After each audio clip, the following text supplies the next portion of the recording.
Phone करू शकत नाही।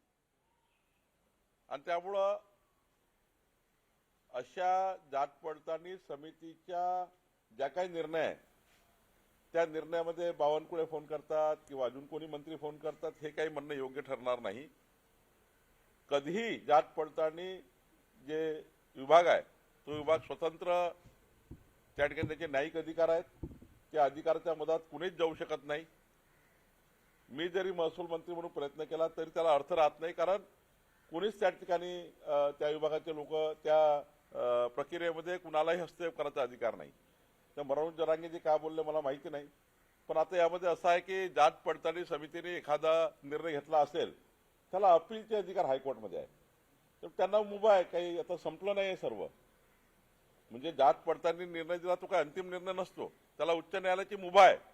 त्यामुळे जर असं वाटतं कुणाला की बाबा आमचा अन्याय झालेला आहे, जात पडताळणी त्या ठिकाणी आम्हाला काही न्याय दिला नाही, तर उच्च न्यायालयात जाऊन त्याच्यावर तात्काळ आपल्याला स्टे आणता येतो किंवा तात्काळ त्याच्यामध्ये अपील करता येतं।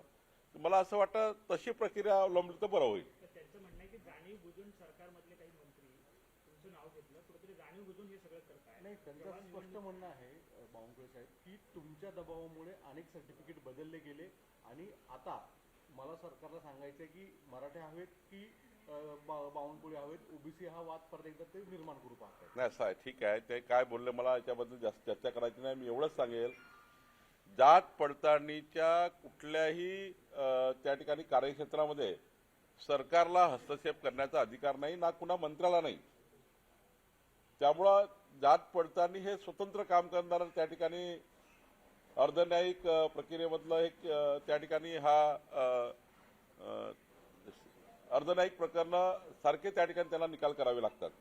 त्यामुळे जात पडताळणीवर कोणी मंत्री फोन करेल आणि त्यांचं जात पडताळणी ऐकेल असं या राज्यात होत नाही, कुठल्याही राज्यात होत नाही। आणि त्यामुळे मला असं वाटतं याचं काही जरांगीजीला वाटतं की बाबा काही आमच्या मराठा समाजाचे प्रमाणपत्र रद्द झाले असतील ते कोर्टामध्ये दाद बांधू शकतात, हायकोर्टमध्ये त्यांना त्या ठिकाणी रिलीफ मिळतो।